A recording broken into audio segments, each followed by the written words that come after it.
it's not like it's inherently bad just because it's nighttime, right? Right.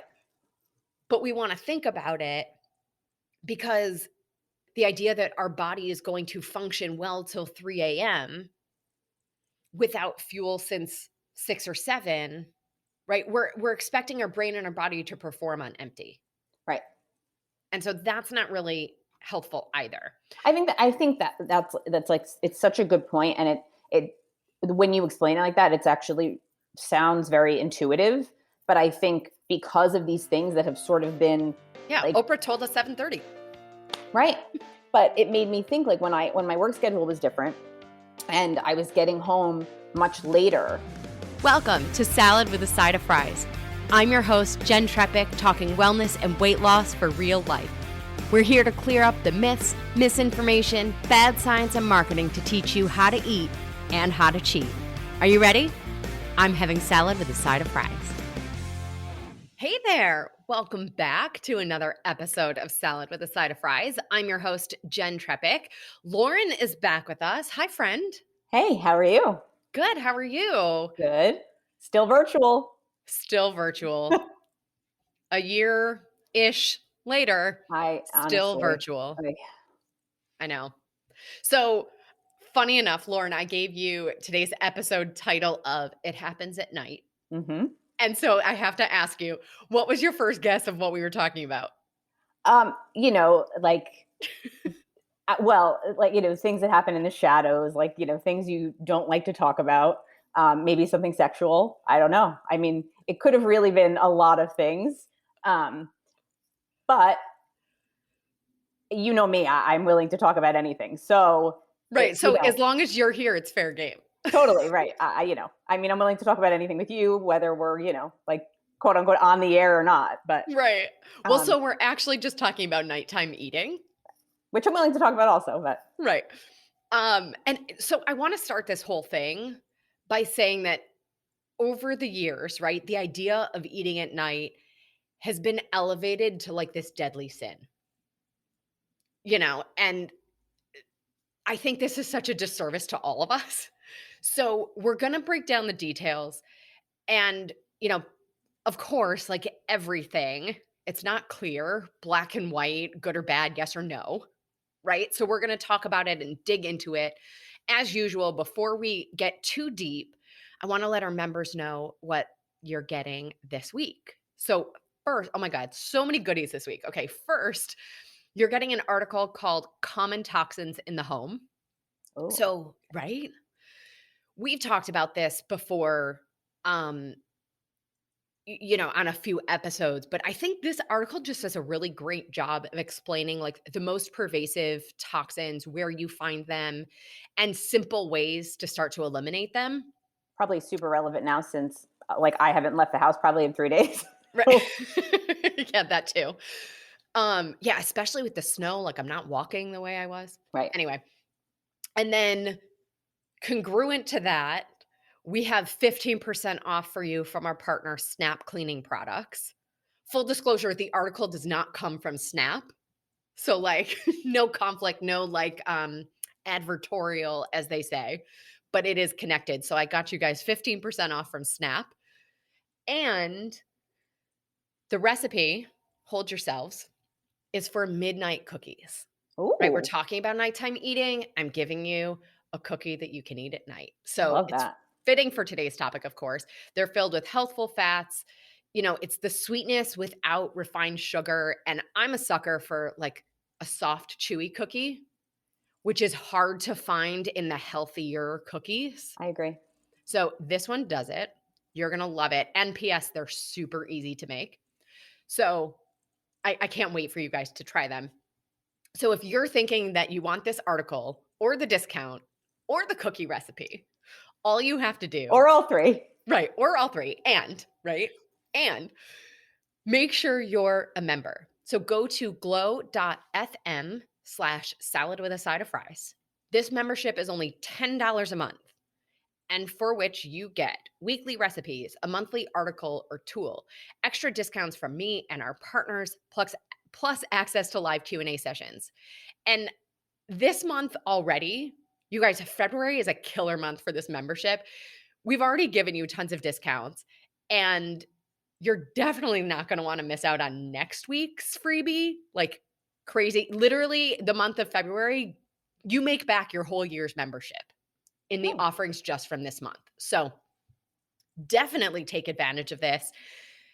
It's really the best way to show yourself that your health is a priority and support this podcast, right? So, what a Valentine's Day gift to give yourself. Every week when this email comes in, you will remember this was your gift to yourself.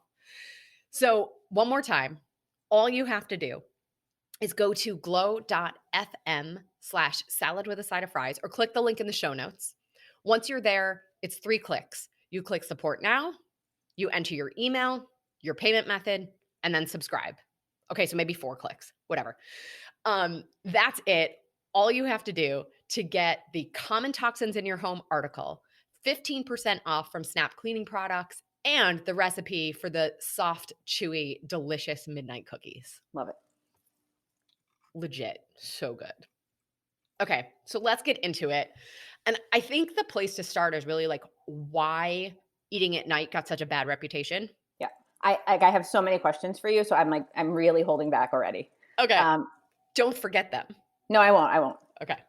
So I think originally it gained sort of notoriety as a way to just cut calories, right? Like if we decide that we're cutting off food at a certain time, then it's a really simple way to make sure we're cutting our calories, right? If we cut down the number of hours we're eating, Right. right? And then I also think this has snowballed into intermittent fasting. Oh, yeah. I didn't make that connection, but you're probably right.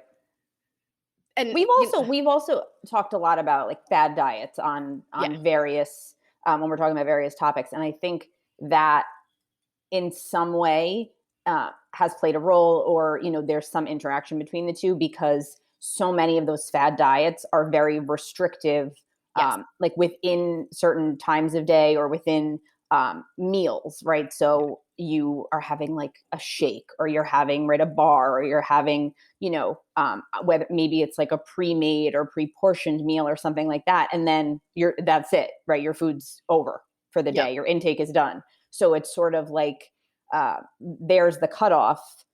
So I think within some of those fad diets, right, there's sort of that cutoff built in.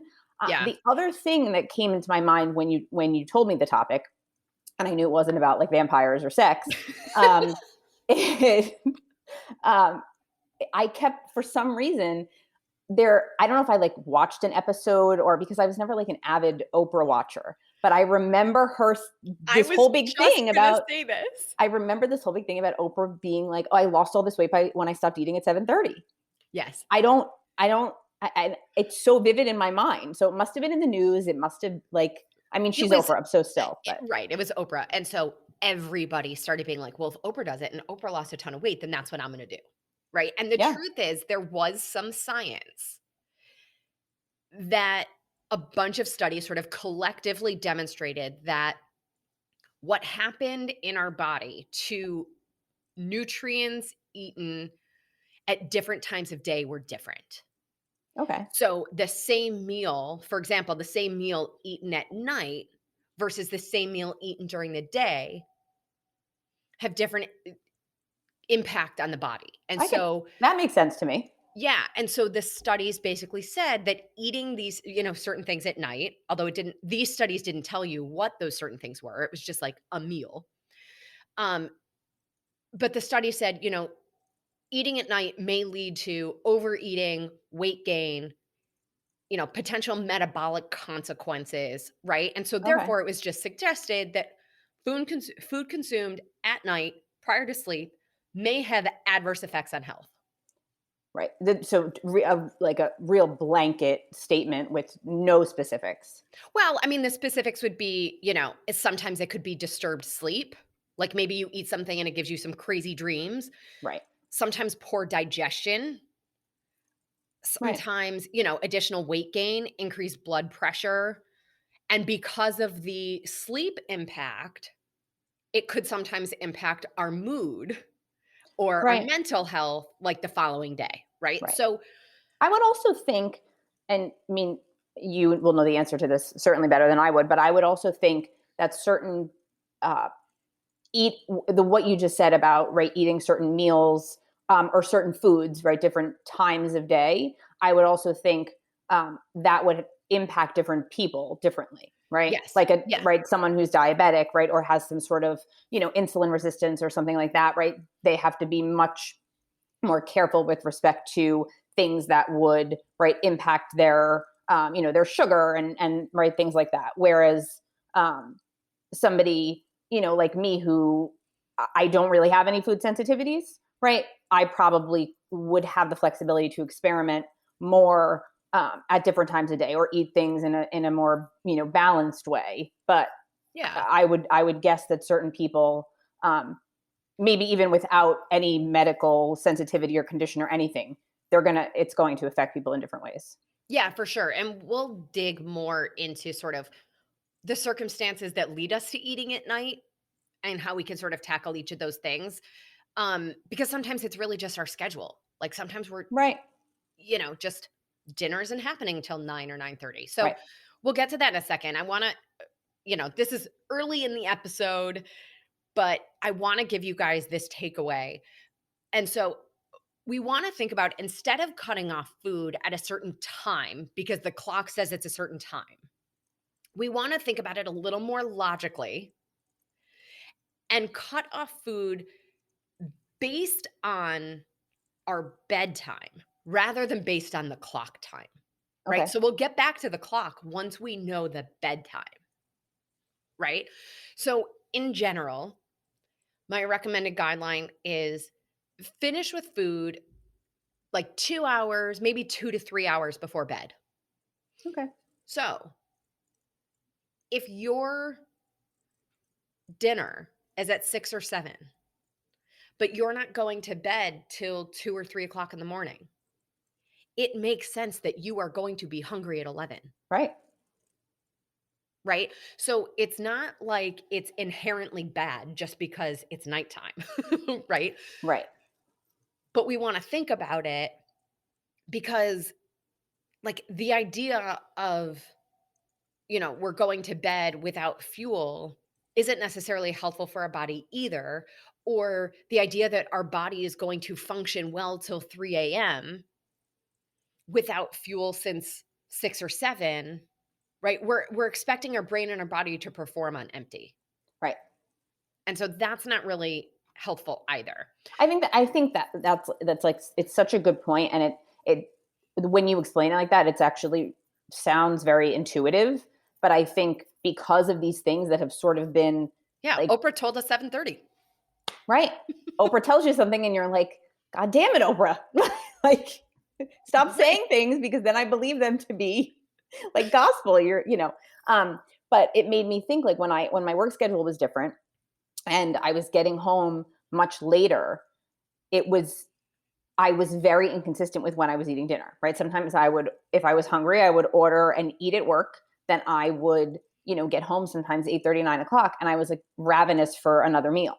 So I Mhm. would sometimes, eat again with Rob, or I would have a snack when I got, I mean, whatever it was. But when you say it like that, it wasn't that I was like, you know, binging when I got home. It was just because it was much later. I ate earlier, and I was still very active during those like 3 or 4 hours between what was sort of my dinner and, the next thing that I ate. Yeah. And so that brings us to, right, the guideline we just said was cut off food 2 to 3 hours before bed. So your rule of thumb is the later you eat, the lighter you eat, Okay. That was sort of one of my questions. right? So snack size, clean before bed if we're eating later. Like 11:30 at night is not the time to sit down and have a steak and Brussels sprouts and broccoli and cheese and potatoes. You know, Right. like, So ice cream, this is a really important question for me. When should I eat? so it's interesting because what we eat does have an impact. I agree. And the more recent science, the more recent studies show that if we have they call it low energy, which means lower in calorie, Okay. and they recommend sort of like single nutrient. So a handful of nuts, or, I suppose it depends on the person, right? That ice cream might be, that's fat and sugar and things like that. So for some people, that might be fine. For other people, that sugar keeps them awake. Well, I mean, nothing keeps me awake. So that's Right. not a concern, but Right. So like the bigger thing is what we want to stay away from. So we want to stay right, away from anything that's going to keep us up. Dark chocolate, coffee, black, green, white tea, right? If it's too much fuel, it's going to keep you up because your right, body now feels like it's been fueled for the next 6 hours or 4 hours to go run and do and be and use your brain, right, right? So, um like I said, like the newer science, the newer studies talk about, yes, consuming large meals or the majority of your daily nutrients late in the day increase susceptibility to obesity and cardiometabolic diseases. But, you know what I mean? If we're looking at smaller amounts of food, single nutrient, nutrient dense, so that right, would be sort of like ice cream, not so nutrient dense, right? That's where we can be comfortable with that nighttime eating. So the later you eat, the lighter you eat. right, And for those calorie counters out there, some studies looked at it at like 150 calories, some studies looked at it as 200 calories. But so it gives you a frame of reference. Like I'm not a big calorie counter, I'm more of quality over quantity. right, But if that calorie count can help you understand a portion or a quantity of lighter for later, right. I think that's helpful. Yeah. The reason I asked about the ice cream is because it's like I feel like it's always the sweet thing that I want at some point. So, and Rob and I are always on the same page about the ice cream. So it's the easy thing like to have in the house that we'll both share. And Friday and Saturday, always ice cream, which is fine because at least we're not having having it all Right. week. Um, Well, and so if it's your dessert, right? And we want to just talk basic glycemic impact, we are better off eating that dessert right after our dinner so that's so that the sugar is being processed with the nutrient dense meal, right. So right? that The was low glycemic impact of the yeah, meal. which I think you've educated me on a little in the past. So that was sort of my question. Like, am I better off leaving a little room after dinner and having it then, as opposed to, sort of waiting until I'm hungry again and then eating it later or having more of it? Because we also talked about that, right? And something So, you suggested, like it must have been a year ago, which I do all the time now, is have like a flavored tea with like, a little like, tiny teaspoon of honey, and it does a trick almost all the time. yeah, so I would do the dessert with dinner. Yeah. This is more of late at night, you are legitimately hungry. Yeah. Odds are, and we'll talk about this in a second, odds are if the only thing that sounds good is ice cream, we're maybe not legitimately hungry, right? That's So, certainly a possibility. in which case, let's have that as our dessert with our meal. If that ends at 8 o'clock and it's Saturday night and you're up till 2 a.m., Right. eating at 11:30 isn't crazy. But when you eat something at 11:30, I would keep it pretty small, pretty light, you know, basic Right. so that it's not keeping you up. Like Yeah. if you're going to go to bed within 2 hours or even 2.5 to 3 hours of this meal, of this snack, that's where we want to employ the tools that we just talked about from the newer scientific studies. Right. So let's step back for a second because we talked about this before. Like, sometimes your schedule and you're just like working late, right? Hmm. So let's talk about sort of what's going on that tends to cause us to eat late. So, similar to you, for years, I was Yeah. working full time. I had my own business on the side. Sometimes dinner, like I would work out on days I worked out after lunch. By the time dinner was happening, sometimes it was 9:30. Right.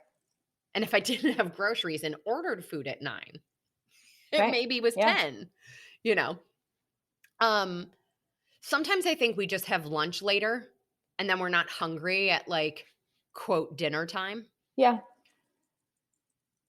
I think the nature of, the work that you and I were doing in the past too, it was very unforgiving Yes. of time. So, you'd get caught up in doing something and then something unexpected, right? And urgent, right? Or never urgent to us, always urgent to someone else, always came up. Yeah. So whatever you wanted to, be your plan for the day or whatever you intended as a schedule really never happened, no matter Yeah. how hard you tried or no matter, what you sort of wanted to put in place to, um, you know make your own well-being consistent. So I think for that reason, exactly what you're saying, sometimes, you'd have like no breakfast, a late lunch, and then, it was a big lunch, which then of course has that, sort of domino impact on dinner. Yeah. Or, and jumping off of like that story too, sometimes it's stress, Right. right? Sometimes it's, I want to relax. And part of my relaxation is having a snack, Right. right? I mean, listen, we all grow up. Food is comfort, food is celebration, food is, you know, all emotions, food applies, Right. right? And boredom. Um, Boredom was Boredom. something we talked a lot about with respect to the tea. You were like, it could just be, one of these like routine things where, when you're sitting down to, watch TV or whatever, right? It's something you've integrated into a routine. So change that part of the routine. Yes. Like that habit, that routine, that sort of like default mode Yeah. that we can get into. Um, Drinking. Right. And sometimes it's like, oh, I had the alcohol and now it's making me want these other foods. Sometimes, like, first of all, remember when we used to have happy hour in life? And then you Right. would maybe have like a couple bites of a shared appetizer, and then you'd get home and be like, I kind of just want to go to bed, but I never really ate dinner. Yeah. Like, we need something, Right. you Or know? or on the flip side, like, in my 20s, like you're out, you have dinner, you go out, drinking and, dancing, and then you're like, "Oh, it's 3:30. I need like, another full meal." Right, exactly. Yeah. I also think, like you mentioned before, the cravings piece. But there's also something about, like, just the willpower. Like, I hear a lot where days start strong, breakfast on point, Yeah. lunch is good. Afternoon snack, kinda like slide into dinner, into late night, to bed is sort of like this downward slope of, like, all hell breaking loose. Like, for some people, it's the sun goes down, open the hatch, and, like, let it all pour in. Yeah. But see, I see this as like a salad with the side of fries, like framework. Like if you think about all the things, right, that you like talk about and you write, it's like shopping the perimeter shop. So like if you don't have the junk in your house, you're not going to eat it. If you like do the listen, nobody's perfect. No one's going to be this like, rock Right. star, who never has like, anything mildly unhealthy or, gives into like, that M&M or whatever. Of course, I say that because Rob has a giant bowl of M&Ms here that he's constantly shoveling in his mouth. But anyway, thank God I only like peanut M&Ms, not regular ones. So, um, but it's like all these little things that you say, they're actually intuitive. It's just sometimes you actually like need to hear them and relearn them, and like I feel like listening to you and like having this conversation over and over again is actually really helpful. Thanks. Good. Yeah, Yeah. because, and I think the thing is too, like, almost going back to what we were talking about in the very beginning about the fad diets and, Oprah telling us to stop eating at a Right. certain time. That's also caused us to stop listening to our body. Like, we're Yes. told to eat less. So we're like, oh, I get that you're telling me you're hungry, but I'm not listening because I was told to cut down my calories. Like, la, la, la, la, la, Right. Well, like, but then, sometimes what happens to me, or if I don't listen at night, right? And that doesn't really happen so much anymore because life has just been turned upside down. But if it was, if I came home exhausted and fell asleep and I didn't eat enough, or if I did have an earlier dinner and then, came home and fell asleep on the couch, whatever it was, right? I would wake up like ravenous and then Mhm. have too much for breakfast or something not healthy, or like while I was like getting ready in the morning and rushed, I was eating the wrong thing, or, Right. so it's like, or I get a pastry when I get my coffee and then it's, not satisfying, not fulfilling. It doesn't give me any energy. It does the opposite. So it's, I think that's such an important point and something it's not always easy to do, but even if you can do it like a fraction of the time and, you're listening to like a fraction of what your body's telling you, it's actually really helpful and really important. Absolutely. I love that you just shared that because it's so on point. And the truth is, like, all of this is chemical in the body. Like, even willpower and the fact that you feel like it's less later in the day, that's chemical too. Yeah. So, a lot of this stuff is so biological, and that's contributing to eating at night. Again, it doesn't make it inherently bad. It Right. just means that we want to be more aware. And so, we're going to talk more about all of these different reasons why we might be eating later at night and some of the tools and things that we can do in addition to later the later you eat, the lighter you eat, Right. right? And in addition to timing it based on bedtime rather than, you know, Right. Oprah. So, really quick, a message from our partner for this episode, Snap Cleaning Products.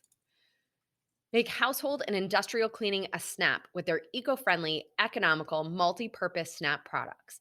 Snap's concentrated multi-purpose formulas perform light to industrial strength jobs all in one bottle. Snap products give you the cleaning power of a variety of cleaners, saving you time, money, and valuable storage space.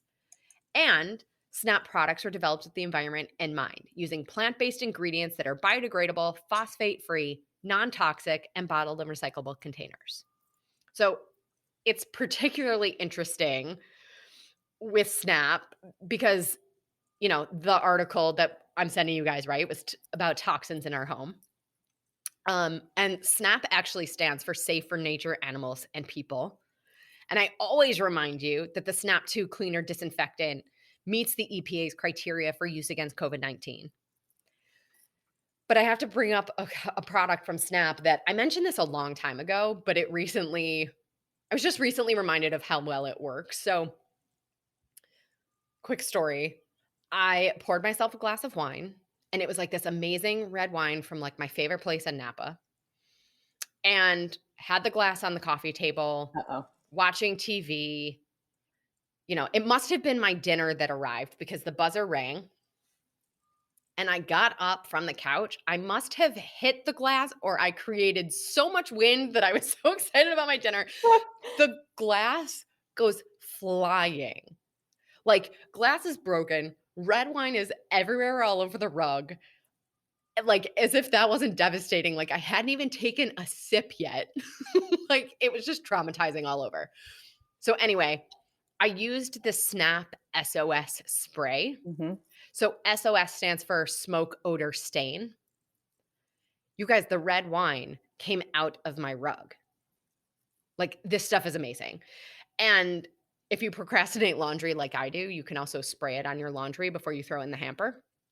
Um, because the SOS spray, like their laundry detergent, is made with enzymes. So it actually breaks down the organic stain instead of like covering it up. So clearly, I was glad I had it on hand with my red wine debacle. I highly recommend you have a bottle or two of the Snap SOS around as well. So to get 10% off, text the word clean, CLEAN, to 844-947-4846. You'll receive the link and coupon code right to your phone. Again, simply text the word clean, CLEAN, to 844-947-4846. This is a toll-free number. Standard text and data rates may apply. Okay. So, what could be going on that's contributing to our nighttime eating? Like, the first step to all of this is really and I know this is going to be met with an eye roll, but like journaling. Okay. Because we want to journal what we eat, when we eat, and anything else that was going on that day, like our exercise, what time we exercise, right? Collecting as much data as we can. Because the next step is to then look at all the days where nighttime eating happened. Like, what do all of those days have in common? Right. So, But I don't I I understand why you think it would be met with an eye roll.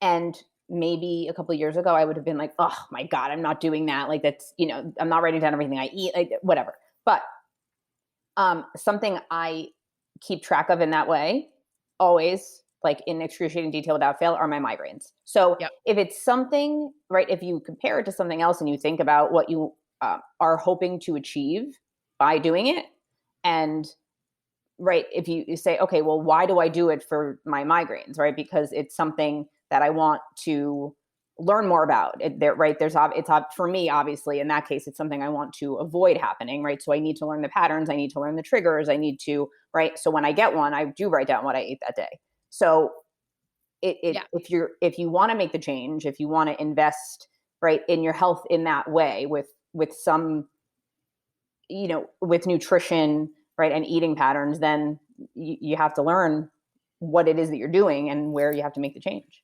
Yeah. And to that point, a lot of times, day to day, these things seem, I can't even speak, seem really disconnected. But one of the most common things I see about nighttime eating is eating too little throughout the day. Breakfast is small, lunch is small, maybe there's a snack, then dinner and nighttime, it's tons of food. So that brings me to uh, what was sort of a question, but more of like a story. And I love that I like just share random information about Rob. But He doesn't care. no. So now that I'm, like, I mean, now that every single human being on planet Earth is home more, right? Wants he essentially is like, could you make this? Could you do this? Could you, right? So he's been taking healthier snacks with him all day, as opposed to stopping at Krispy Kreme. And I mean, honestly, Yes. so because they literally knew him at Krispy Kreme, but we'll just move on from that. So now he takes like hard boiled eggs, and I make him granola bars every week. And so what is happening is he's taking like a protein shake in the morning. He has his hard boiled eggs, and he's probably eating healthier than me now because he takes all this stuff and I don't eat it because I don't want to make it twice. Right. um, but then he comes home, like, we're usually making dinner now because everyone Mhm. is, and he's eating much healthier, and he's not snacking or like eating all kinds of junk at night. Right. And so that's a lot of what happens when we're eating nutrition, Yeah. like nutrient dense foods throughout the day. So a lot of times when we have cravings, right, it's our body saying, I need fuel, I need Right. nutrition. So if we fuel our body properly, it can help with that. Sometimes you might notice that the late night eating is always following a night of really little sleep. Hmm. But we wouldn't know that if we weren't keeping track of everything and able to look at those details, because most of the time, eating tonight, very rarely do we connect it to last night. Right. Wait, so like what's the scientific or chemical, right, explanation for that? Like if you have a really um right, like a sleepless night, then what is the reason for, is it just that, S No, anyway, it's good. chemical. I mean, Okay. like, so generally, if we don't sleep as much, our blood sugar is higher. Okay. So then we're noticing sort of these drops. We're sometimes eating more. But if we're also in this routine of this is what I eat for breakfast and this is what I eat for lunch, we're hungrier. We may or may not be listening to that, right? We're hungrier because of the lack of sleep from the night before. We may or may not be listening to that all day, but being hungrier sometimes continues into later in the day. And especially if we're not paying attention to that during the day, trying to control ourselves in air quotes, right? Because we're feeling hungrier, but we've all been told don't eat too much, you know. Fast forward, we're sitting down at night. We've used up our willpower resources of the day. Right. Now we're tired. We're looking for some relaxation. Okay. And there you have it. Okay. So, So if that were the case, right, and you're sort of in that like, uh, I guess you're in that like hungry, tired, right, phase of the second day, then mhm. right, what's the best thing to eat maybe to get you over the hump so that so that that doesn't happen in the evening? Yeah, so nutrient dense foods throughout the day, protein and fiber and quality fat. Okay, say it. Protein, Say it. protein and fiber at every meal makes your moving fat no big deal. I wish So, I wish I had like virtual pom poms. So every time you I said know. that, I could like get up and cheer. So, protein, clean, lean protein. Fiber is vegetables and sometimes fruit. Okay. And your quality fat is your avocado, nuts and seeds, olive oil, things like that, right? So, if we're giving our body proper nutrition throughout the day, it helps us bring things back. It gives our body more energy so that we're less susceptible to sort of those ups and downs and the spikes and drops of our blood sugar. Okay. And then we're better able to control it all. Which brings me to another one of my questions, which if I like start veering off track, you can just tell me. No, you're fine. Um, how does fruit fall into eating at night, right? So if you like especially, when certain like in the summer, for example, right, when Mhm. there are so many fruits that are in season and they're really good and they're and right, if that's sort of what you right want to have in the evening, or you want to have, a little something fresh and clean at night, is that not the best time to eat it? Should you have, just a smaller amount? Is there certain fruit? Like I know we've talked about this a little bit before, but Yeah, like generally berries are better fruit for us than banana. cantaloupe, pineapple, yeah, some banana depending on how it's, how ripe it is. Um but if we're eating the whole fruit and it's giving us the fiber with it, it's okay. It's not going to have the same impact as drinking a fruit juice Right. or, having a smoothie even. Um That said, to your point earlier, a lot of us are really different. And some people, especially if you're pre-diabetic or diabetic or prone Right. to insulin sensitivity, um, or blood sugar challenges, fruit might not be the best choice for you. Right. You might be better off with a handful of nuts. Right. Okay. So let's say, right, the situation is like we were saying before, like you just work late and it's sort of the circumstances of your schedule, right? So this is definitely where the later you eat, the lighter you eat comes into play. So, what that might look like then, if this is sort of like your regular schedule of dinners happening later, think about your big meal being lunch Right. and plan a snack late afternoon or early evening so that you are comfortable and satisfied with a snack size thing at like 9:30 at night, Right. right? So that we are gearing ourselves into the later you eat, the lighter you eat. Right. Which So I did. Like for a while, I was having bigger breakfasts and lunch and smaller dinners, and my body responded really well to that. right, which was another question. I'm trying to remember, make sure I don't forget my questions. But um, something that happens a lot to me is that I'm very hungry in the morning, Mhm. and I'm also very hungry, not super late, but hungry like around dinner time, Yeah. like for around Jeopardy. I'm always hungry around 7 o'clock for Jeopardy. But I'm typically not very hungry for lunch, Mhm. so I will try to eat something, and it will change day to day, or Good. at various times of the month, or Yeah. if I've had a bad migraine or whatever. But um, I guess my question is, let's say, right, my schedule was what it used to be, and or something completely different. Just to sort of ask a question related to your point, I'm wondering if you wanted to sort of address your schedule, but integrate in healthier eating. Like, if you had the big lunch, right, Mhm. and a smaller dinner because that worked better for you, would your body like adjust if you kept doing it despite Mhm. your hunger level? Yeah. That was a very long question, but And a I very finally short got there. answer. Yeah, right. But yeah, I mean, your body adjusts but if you're noticing, like, if it's true hunger and you gave your body fuel earlier and it was more habit that dinner was bigger, and then dinner became a little lighter. You might start with then maybe having, like, let's say the lighter dinner was happening at 7:30 or 8. Right. You might still have, I don't know why I keep going back to this. I might need some nuts in my life. A handful of nuts at 11 o'clock at night. If what you had was a snack size thing at 8 o'clock. Right.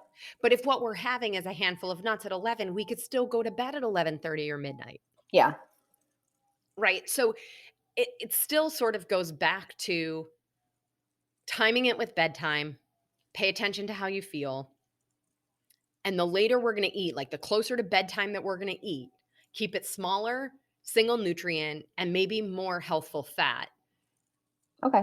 than, protein, healthful fat than um, a bag of chips.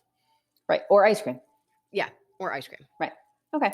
I get Um, the reason I ask that is just because I feel like, so many people's schedules literally changed overnight with yeah. COVID. And, I think the hope is, right, that they'll at some point, hopefully, not another year away, they'll change again Right. somewhat overnight, right? So Right. can we change our eating patterns and the size of our meals, right, to sort of suit our schedule, but do it Yes. gradually so that it's But this helpful brings and up a it's really interesting point because a lot of times our schedules were changed and we're trying to cling by our fingertips to keep our yes, eating schedule the same. right. And I see that more often the challenge. So the more appropriate thing is, yes, our eating schedule is going to change when our life schedule changes, when our work schedule changes. When we try to cling to keeping everything the same because that's what we're used to and we're not adapting to this change in lifestyle Right. or the change in schedule, that's when we're going to have that push and pull, that tug of war, and like a lot of those cravings. Right. Well, and that also may be where things like journaling and listening to your body really come into play because you're with your schedule changing, obviously the times that you're feeling hungry or maybe you need that handful of nuts or you need those things are Yeah, probably going to be really important to listen to during the transition. exactly. So, and speaking of that, so let's talk about cravings and listening to your body because sometimes cravings are caused by a lack of nutrition, right? It's our body saying, hello, knock, knock, I need something, Hmm. right? Other times it's, you know, not having enough throughout the day or just that habit, looking for that relaxation, right? Those kinds of things. So, And something else you told me, which was like being thirsty. yeah, yeah, maybe we're thirsty. I also go back to like, so you could choose the 8 and wait, right? Like drink 8 ounces of water, wait a few minutes, see how you feel. Does broccoli sound good? Right? Like if the only thing that sounds good is the ice cream again, right? Maybe what we're looking for is that stress relief, Right. relaxation. It's just habit that that's the time of day that we eat something else. So when it's actually stress or we're looking for that relaxation or we want to break that habit, remember, and I think I've talked about this before, we don't just want to eliminate a habit. We want to replace the Hmm. habit. So, what else could you do that would actually help you de-stress, relax, give you something else to do, if you're bored, right? Entertain you Hmm. sort of in a different way. So, I bought an adult coloring book this year, Okay. or I guess that was last year cuz whatever, time is a big mind Who knows what mess day it these is, days. what month it Yeah. is? Yeah. At some point since 2019, I bought I bought an adult coloring book. That really Um, narrows it down. So, yeah. Well, that's how I feel about whatever happened in the last, right. year plus. Um, take a bath, read a book, call a friend, right? Come up with a list of things that you could do Yeah. that actually serve the purpose, actually help with that relaxation, de-stressing, whatever that need is that we're looking to fill, Right. right? And then I want you to go to my old Post-it trick. So I want you to make this list and write it on a Post-it. Maybe you need 6 Post-its and 6 copies of this list, right? You do you, whatever you need. And then I want you to put the Post-it where you'll run into it. So, for example, if it's your habit that you sit down in front of the TV to relax at night and you eat something while you're watching TV, put one of those Post-its on the coffee table, right? So I keep my adult coloring book and my crayons slash colored pencils, whatever this weird mix of things they are, like under my coffee table Yeah. so that they're right there. If your go-to snack at night is the ice cream, put a Post-it on the top of the ice cream container Right. so that you run into it. If your stuff is like in the pantry or it's like the bag of chips or the package of cookies, put a copy of this list on a Post-it on that package Right. so that we're running into it when we have those moments. Right. I also think like something that I think you and I have talked about this, not on the podcast, but I think early on in COVID, it was this like shock to the system. And, it was like, okay, we're home all the time. We're eating every meal at home now. There was so much change and so many things were happening, but 99% of it was at home. So I think in the very beginning, it was like, okay, Rob and I were eating ice cream like every night after dinner because we're like, okay, well, what are we going to watch? What show are we, So Right. It felt like a vacation in the yes, beginning. right. And, especially for me, because my work schedule was crazy. So now I'm like, oh my God, I get to like stay up and watch TV. Like I don't need to go anywhere in the morning. I can, so yes, the first couple of weeks did feel that way. But I think, something you've also said is like with respect to nutrition, right? Like choose your battles. It doesn't need to be like Right. overnight, you never eat this food again. Right. So now we usually have it like on Friday or Saturday, once a week. Like we order it and share it, and that's it. We don't keep 14 pints of it in the freezer because then we will eat it all the time. And then I would Right. need a Post-it on every pint. Like we Right. get it once. Yeah. Yeah. And like that was the easiest way for us to, Yeah.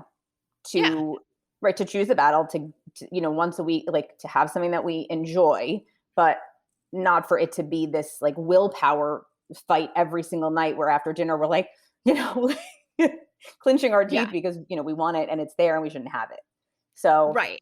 And so jumping off of that willpower thing, right? Like I'm going to do an episode all about willpower because when you really start to look at the number of food decisions we have to make in a day, like there is no wonder why by the end of the day, it is hard, like yeah, hard to make the healthful choice, right? So to your point, keep more healthful options around, whether right. it's the fruit, Mhm. whether it's the midnight cookie recipe that I'm about to send you.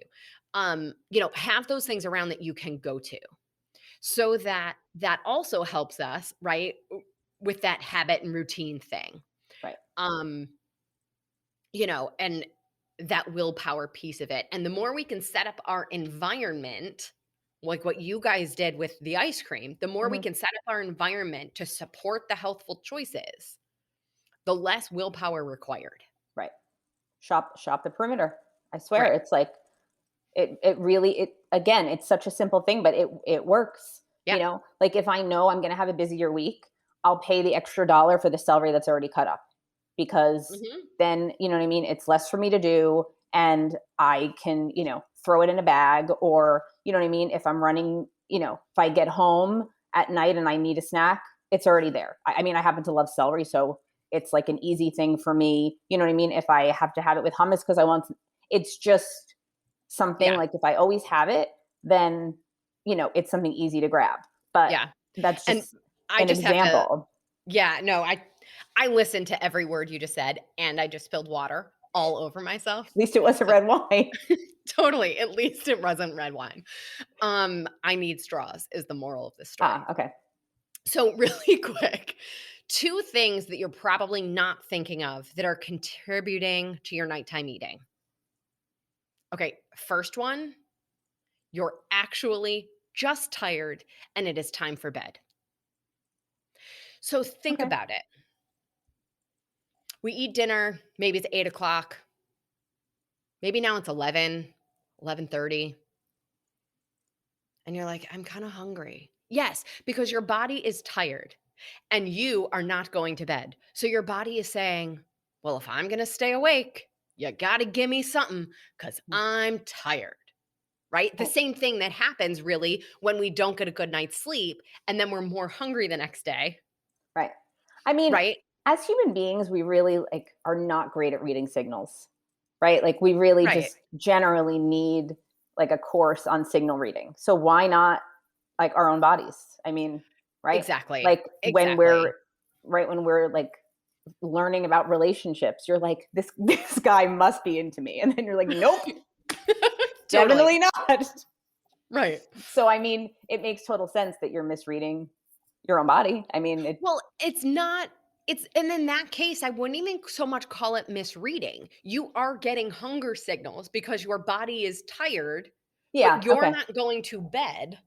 Right. And so it's saying, well, if I'm staying awake, like you got to give me something. Right. Yeah. So, like, you're 1,000% correct. We misread and teach ourselves out of paying attention to our own body throughout our lives. So it's no question that we're confused. Right. And so one of the other things, maybe what you add to the post-it is like, time for bed, question mark? Yeah, that's true. Because I've seen that even with myself. It'll be like 11 o'clock or even if it's like 10 or 10:30 and I ate dinner on the earlier side, Yeah.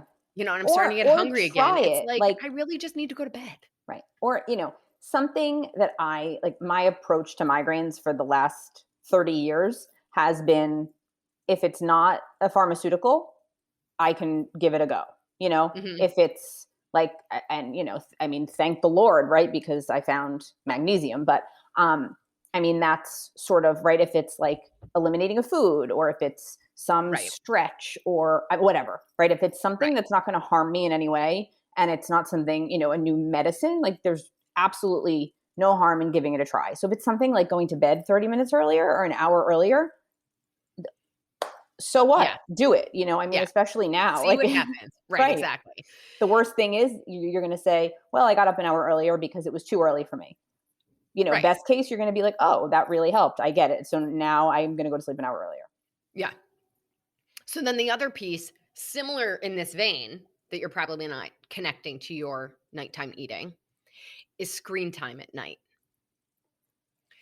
And the screen time at night is not just the TV, right? It's also our phone.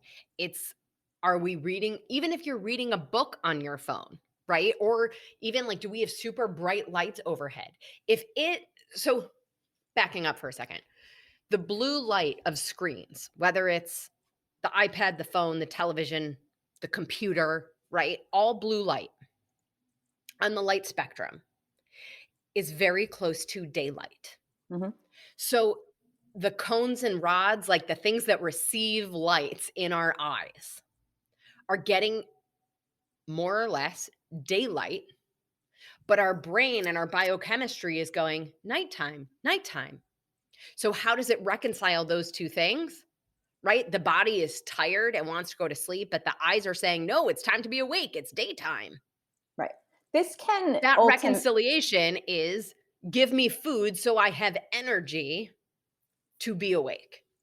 can't this, I mean, a very drastic response or consequence, right, is that it can um, ultimately disrupt your melatonin production, correct? Or no? Okay. Absolutely. Yeah, for sure. Especially if you're already, if there's any sleep disruption of any kind that already exists. Exactly. Exactly. Did we get all your questions in? I think so.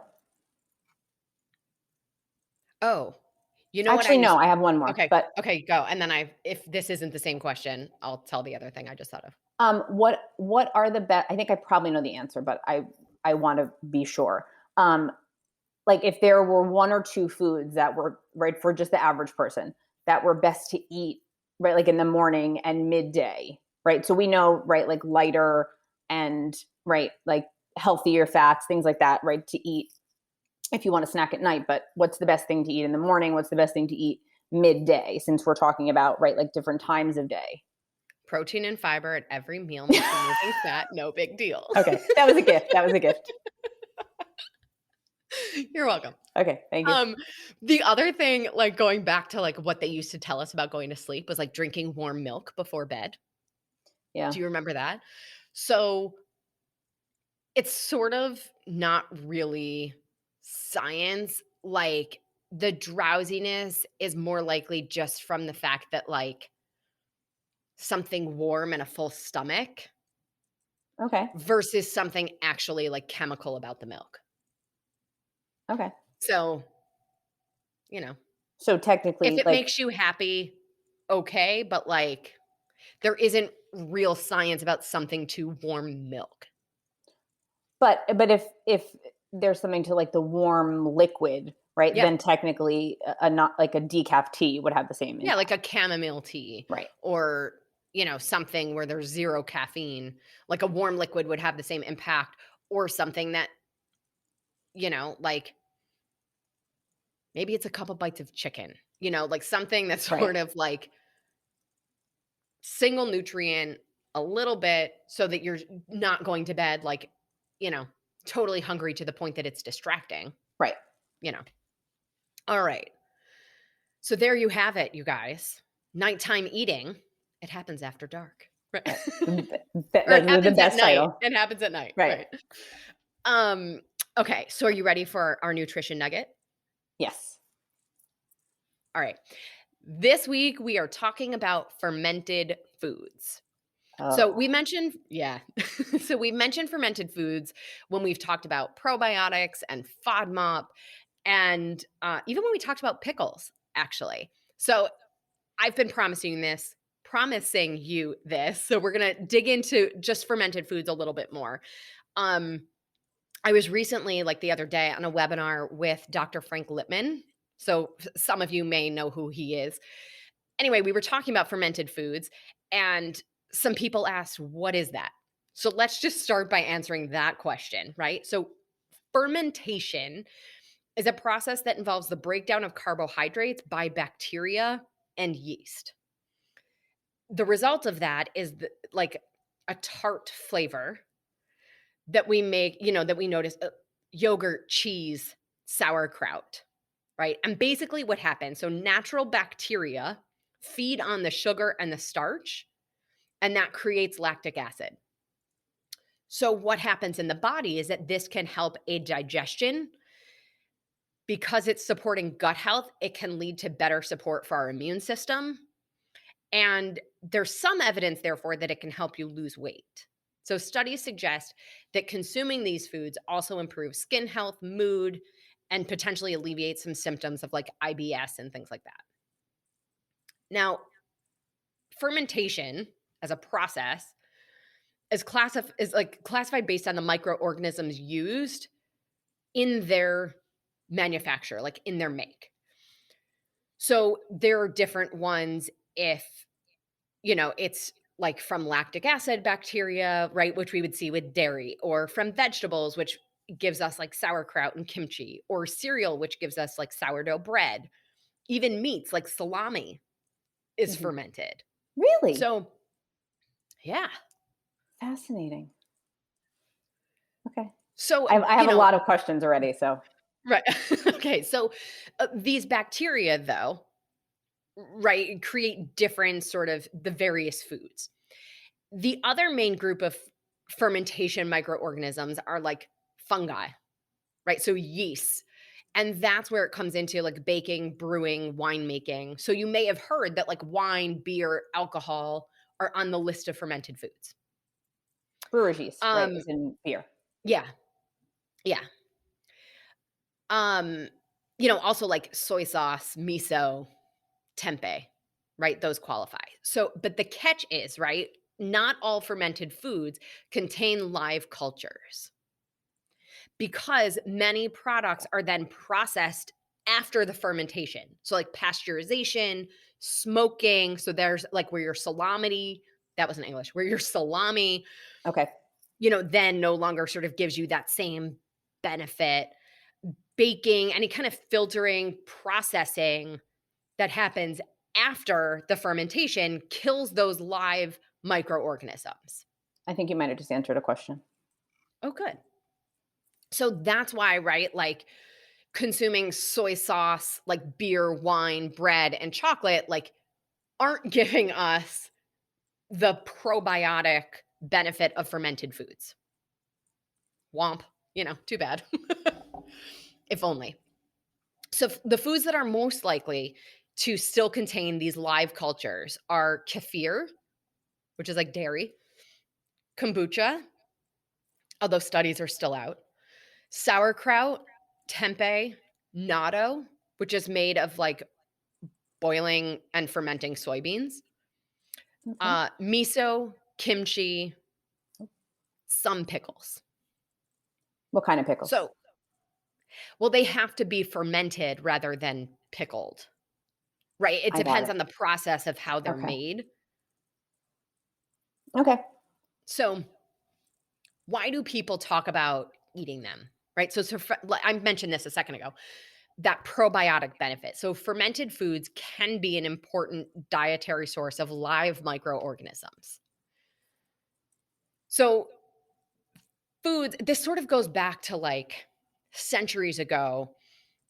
This is one of those like ancient healing practices of aiding digestion with fermented foods. Increasingly, it's come to be understood that fermented foods can also have enhanced nutritional and functional properties as they can transform substrates and form bioactive and bioavailable end products. So, in English, what this means is that many fermented foods contain living organisms, of which some are genetically similar to strains used as probiotics. So, tiny bacteria in your intestine can impact the entire body, right? As we've discussed before in other episodes. So, research shows us that a less diverse gut microbiota is associated with chronic diseases, obesity, asthma, inflammatory conditions, right? Like IBS and things like that. So, that's why sometimes we talk about taking probiotics, right? Fermented foods are basically natural probiotics. And Dr. Littman actually recommends fermented foods over probiotics, taking probiotics in many cases. So if you've ever had like digestive problems or diarrhea after taking antibiotics, right, that's often because the antibiotic kills both good and bad bacteria. Right. So eating the fermented foods may restore your gut bacteria to normal. In addition to that, I just want to add eat high fiber nutrition, like a plant-based nutrition. Also, that feeds our gut microbes feed on fiber. So that also Right. helps support, right? Like fiber is a lot of what we call like prebiotics. Um, so interestingly, though, when you look at the studies, the science is sort of mixed. So while we have, there is a lot of evidence that they have these probiotic and gut health benefits, the number of randomized controlled trials, right? What Western medicine likes to see is relatively limited in terms of what's actually been tested and what's demonstrated the benefit. So go for it. See how you feel, right? There's basically like contradicting, even from the NIH. They published actually like one thing in May of 2019 and then sort of contradicted it in August of 2019 after looking at sort of more studies. So, really, the bottom line is fermented foods have been used, for a really long time. We just need more clinical studies for, I think, all sort of medical philosophies to widely accept the benefits, Right. right? Sometimes people say, is there ever a case where somebody would not want to eat them? So if you have an overgrowth of yeast or SIBO, which is small intestinal bacterial overgrowth, fermented foods can exacerbate symptoms. And if they exacerbate symptoms over longer term, it can be an indication of needing like antimicrobials. Like there could be an infection, a virus, a parasite, like something else going on if you're getting those side effects longer term. We do not want to eat them, like I said before, if they've been processed after the fermentation, right? So we have to read the labels and make sure that they were actually fermented versus pickled, right? And that it wasn't processed after the fermentation. So when buying anything prepackaged, read the labels. Moral of the story, right? And so with everything, right? Pay attention to your body. Fermented foods are possibly your best source of probiotics and supporting your gut microbiome. And you might benefit from including fermented foods in your nutrition. So if you want to, go for kefir, kombucha, sauerkraut, tempeh, natto, miso, kimchi, some pickles. Be sure to buy organic. Like go to your health food store, make sure that they are fermented versus just pickled, right? And avoid packages that say pasteurized or lightly pasteurized. And I'm going to say it one more time because I think it's so important. Pay attention to how you feel, right? If you notice some gas and bloating initially, that's because it's altering the gut microbiome, right? But that should subside. And if it doesn't, it's time for a different intervention. Did I tackle all of your questions? Maybe a conversation for, or maybe just a longer conversation. I did not know this was the nutrition nugget today, because you might have wanted to make it a sandwich as opposed to a nugget. But this literally every food you listed, with the exception of salami, and like kosher dill pickles, those are literally every food that I hate. Like Yeah, I I don't can't, particularly like them either. but I mean I have like a visceral reaction if somebody like opens a kombucha, or like, do you remember when I was trying to do like Sakara for a while because Yeah. I thought it would help? One of the things was kimchi. I thought I was going to jump out the window when I opened it because I can't smell it. I can't. So, and the running joke in my family is that I can't even be around sauerkraut because my mother ate it all the time when she was pregnant with me, like constantly ate it. So the joke is That that might be like we talk about sort of paying attention to our body and our natural cravings. Like your gut might be super healthy. well, I certainly hope so because I'm never eating any of those things. Right. No, but it's interesting, like, especially if your mother ate it a lot while you were pregnant, right? We know that that nutrition impacts baby. Right. It's certainly possible that your microbiome and I mean, you do take meds for migraines on occasion. Like you're very rarely on them for like extended periods of time. Right. So you might not need them and Right. therefore they don't taste good to you. Well, it's interesting because I'm allergic to brewer's yeast, right? Which is a whole. I mean, Mhm. it's sort of within there. Yeah. And I don't drink wine or anything because it can be very activating and triggering for a migraine. But I asked my neurologist about it. Like I thought maybe there was some connection, and it was my body saying Mhm. like, stay away from this because. And Mhm. he said, right, generally things that are fermented or aged, or like Yeah. I like salami and all the aged meats, but they can be not great for migraine. So it's not something I eat Yeah. often. But he said your body's telling you for one reason or another, don't eat it, right? Yeah. So for me, it's a really like violent reaction, but obviously So if it, you're Lauren, don't try fermented foods. But if you're everybody else, right, maybe give it a shot. See what happens if you try to add a little kimchi or sauerkraut, making sure that it's actually fermented and organic and real yeah. versus like pasteurized and pickled. Yeah. I mean, but I know there are many, health benefits and things that I can't go near it. I can't tolerate it. So, my health benefits are sought in other ways. So you might be a good candidate for a probiotic if you needed it Right. instead of the fermented foods. Right. Awesome. Well, Lauren, thank you again for joining us today. My pleasure. I love it every time. Awesome. As always, guys, I'm your host, Jenn Trepeck. Connect with me on Instagram at Jenn Trepeck.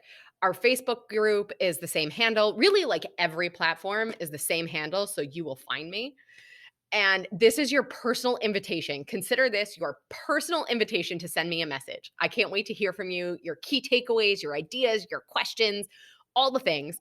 Plus, it's the easiest way to learn more about working with me. And you've probably seen it on my social media. My next group program starts February 24th. There are 2 spots left. So if you're remotely curious, send me a message. Let's have a conversation. And if you're not quite ready for the full shebang, but you'd like some additional support and tools, join our membership. So go to glow.fm/salad with a side of fries. Becoming a member shows your support for this podcast, this community, and most importantly, your health. You'll get this week's recipe for the delicious midnight cookies, 15% off Snap cleaning products, and the article Common Toxins in the Home. Remember, guys, nighttime eating isn't inherently a problem. Consider first your bedtime, then focus on your new rule of thumb: the later you eat, the lighter you eat. And with that, we will see you back here next week, same time, same place. Thank you. Well, friends, that's it for today's episode of Salad with a Side of Fries. Congratulations for making yourself and your health a priority. Thanks so much for joining us. Be sure to click subscribe or follow on your favorite podcast platform. Share us with a friend, and we'll be back next week. Always remember, you deserve it, and you are worth it. Happy healthy.